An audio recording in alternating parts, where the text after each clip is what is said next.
ಪ್ರಿಯ ವೀಕ್ಷಕರೇ, C9 ಕನ್ನಡ ಸುದ್ದಿವಾಹಿನಿಗೆ ಸ್ವಾಗತ. ನಾನು ನಿಮ್ಮ ಸುಮಾ ಪಾಟೀಲ್. ಭಾರತೀಯ ಜನತಾ ಪಾರ್ಟಿ ಕಲಬುರಗಿ ಜಿಲ್ಲೆ ವತಿಯಿಂದ ಬಿಜೆಪಿ ರಾಜ್ಯ ಪ್ರಧಾನ ಕಾರ್ಯದರ್ಶಿ ಶ್ರೀ ಪಿ ರಾಜು ಮಾಜಿ ಶಾಸಕರ ನೇತೃತ್ವದಲ್ಲಿ ಪ್ರತಿಭಟನೆ.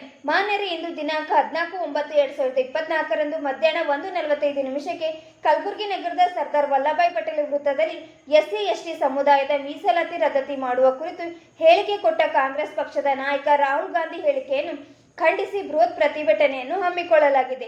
ಈ ಸಂದರ್ಭದಲ್ಲಿ ಭಾಗವಹಿಸಿರುವ ಚಂದು ಪಾಟೀಲ್, ಶಿವರಾಜ್ ಪಾಟೀಲ್ ರದ್ದಡ್ಗಿ, ಬಸವರಾಜ್ ಬೆಣ್ಣೂರು, ಪಕ್ಷದ ಎಲ್ಲಾ ತರದ ಚುನಾಯಿತ ಪ್ರತಿನಿಧಿಗಳು, ಮಹಾನಗರ ಪಾಲಿಕೆಯ ಸದಸ್ಯರು, ಜಿಲ್ಲಾ ಮಂಡಳ ಮೋರ್ಚಾಗಳ ಪದಾಧಿಕಾರಿಗಳು, ಪ್ರಕೋಷ್ಠಗಳ ಪದಾಧಿಕಾರಿಗಳು, ಪಕ್ಷದ ಎಲ್ಲಾ ಮುಖಂಡರು ಭಾಗವಹಿಸಲಿದ್ದಾರೆ.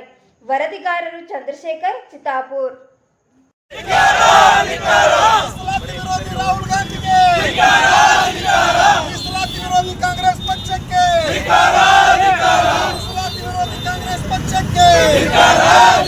ಕಾಂಗ್ರೆಸ್ ಪಕ್ಷ ತನ್ನ ನಿಜವಾದ ಧೋರಣೆ ಏನು, ತನ್ನ ಹಿಡನ್ ಅಜೆಂಡಾ ಏನು ಅನ್ನೋದನ್ನು ವಿದೇಶಗಳಲ್ಲಿ ತೋರಿಸ್ಕೊಳ್ತಾ ಇದೆ. ಜವಾಹರ್ಲಾಲ್ ನೆಹರು ಅವರು ಸಂಸತ್ತಿನಲ್ಲಿ ಮಾತನಾಡಿ ಮೀಸಲಾತಿಯನ್ನು ವಿರೋಧ ಮಾಡಿದರು. ಶ್ರೀಮತಿ ಇಂದಿರಾ ಗಾಂಧಿಯವರು ಮೀಸಲಾತಿಯನ್ನು ವಿರೋಧ ಮಾಡಿದರು. ಆಗ ಮೀಸಲಾತಿ ಶಾಶ್ವತವಾಗಿ ಇರಬೇಕು ಆ ಸಮುದಾಯಕ್ಕೆ ಅಂತ ಹೇಳಿ ಅಟಲ್ ಬಿಹಾರಿ ವಾಜಪೇಯಿ ಅವರು ಶ್ರೀಮತಿ ಇಂದಿರಾ ಗಾಂಧಿ ಅವರನ್ನು ಎಚ್ಚರಿಸಿದರು. ಸನ್ಮಾನ್ಯ ರಾಹುಲ್ ಗಾಂಧಿ ಅವರು ವಿದೇಶಿ ನೆಲದಲ್ಲಿ ಹೋಗ್ತಾರೆ. ವಿದೇಶಿ ನೆಲದಲ್ಲಿ ಈ ದೇಶದ ಚುನಾವಣೆಯ ಮೇಲೆ ಸಂಶಯವನ್ನು ವ್ಯಕ್ತಪಡಿಸ್ತಾರೆ. ಅಂದರೆ ಭಾರತ ದೇಶದ ಪ್ರಜಾಪ್ರಭುತ್ವ ವ್ಯವಸ್ಥೆಯನ್ನು ದುರ್ಬಲ ಮಾಡೋದಕ್ಕೆ ರಾಹುಲ್ ಗಾಂಧಿ ಅವರು ವಿದೇಶಿ ಶಕ್ತಿಗಳ ಜೊತೆಗೆ ಸಂಚನ್ನು ರೂಪಿಸ್ತಾರೆ. ಅದೇ ರೀತಿ ಕಾಂಗ್ರೆಸ್ ಸಂಪೂರ್ಣ ಅಧಿಕಾರಕ್ಕೆ ಬಂದರೆ ಭಾರತ ದೇಶದಲ್ಲಿ ಮೀಸಲಾತಿಯನ್ನು ತೆಗೆದುಹಾಕ್ತೇವೆ ಅಂತ ಹೇಳಿ ಹೇಳಿಕೆಯನ್ನು ಕೊಡ್ತಾರೆ. ಹಾಗಾಗಿ ಕಾಂಗ್ರೆಸ್ಸಿನ ನಿಜವಾದ ಬಣ್ಣ ಬದಲಾಗಿದೆ.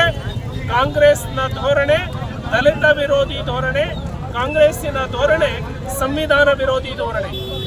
ಇನ್ನೇನು ಸಂಪುಟ ಸಭೆಗೆ ಕಲ್ಯಾಣ ಕರ್ನಾಟಕಕ್ಕೆ ಮಾನ್ಯ ಮುಖ್ಯಮಂತ್ರಿಗಳು, ಮಂತ್ರಿಮಂಡಲ ಇಲ್ಲಿ ಬರ್ತಾ ಇದೆ. ನಾನು ಸ್ವಾಗತವನ್ನು ಕೋರ್ತೇನೆ. ಮಾನ್ಯ ಮುಖ್ಯಮಂತ್ರಿಗಳು ಕಲ್ಯಾಣ ಕರ್ನಾಟಕದ ಅಭಿವೃದ್ಧಿಗಾಗಿ ಕೈಗೊಂಡಿರುವಂತಹ ಯೋಜನೆಗಳು ಏನು, ಬಜೆಟ್ನಲ್ಲಿ ಎಷ್ಟು ಘೋಷಣೆ ಮಾಡಿದ್ರು, ಸರ್ಕಾರ ಬಂದು 1.5 ವರ್ಷದಲ್ಲಿ ವೆಚ್ಚ ಮಾಡಿರುವಂಥದ್ದು ಎಷ್ಟು, ಇದನ್ನು ಈ ಕಲ್ಯಾಣ ಕರ್ನಾಟಕದ ಜನತೆಗೆ ಸ್ಪಷ್ಟಪಡಿಸಬೇಕು. ಮಾನ್ಯ ಮುಖ್ಯಮಂತ್ರಿಗಳು ದೊಡ್ಡ ದೊಡ್ಡ ಯೋಜನೆಗಳನ್ನು ಘೋಷಣೆ ಮಾಡ್ತಾರೆ ಬಜೆಟ್ನಲ್ಲಿ. ಆದರೆ 371J ಅಡಿಯಲ್ಲಿ ಎಷ್ಟು ಅನುದಾನವನ್ನು ವೆಚ್ಚ ಮಾಡಬೇಕಾಗಿತ್ತು ಅಷ್ಟು ವೆಚ್ಚವನ್ನು ಮಾಡಿಲ್ಲ.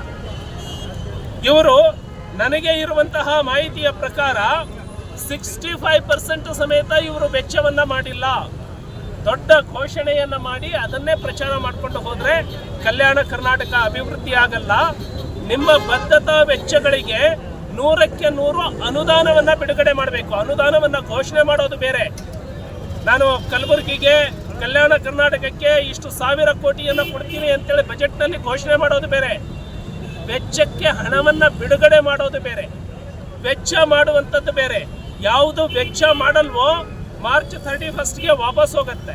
ಹಾಗಾಗಿ ಇವರು ಘೋಷಣೆ ಮಾಡಿದ 65% ವೆಚ್ಚವನ್ನು ಕೂಡ ಇವರಿಗೆ ಮಾಡೋದಕ್ಕಾಗಿಲ್ಲ. ಅಂದರೆ ಕಲ್ಯಾಣ ಕರ್ನಾಟಕ ಕಾಂಗ್ರೆಸ್ಸಿನ ಆಡಳಿತದಲ್ಲಿ ಸಂಪೂರ್ಣವಾಗಿ ನಿರ್ಲಕ್ಷ್ಯಕ್ಕೆ ಒಳಗಾಗಿದೆ. ನಾಳೆ ಸಚಿವ ಸಂಪುಟದಲ್ಲಿ ನಾನು ಯಾವಾಗ ಎಷ್ಟು ವೆಚ್ಚ ಮಾಡ್ತೇನೆ ಅನ್ನೋ ಬದ್ಧತೆಯನ್ನು ಮಾನ್ಯ ಮುಖ್ಯಮಂತ್ರಿಗಳು ತೋರಿಸಬೇಕು ಅಂತ ಘೋಷಣೆ ಮಾಡ್ತಾರೆ.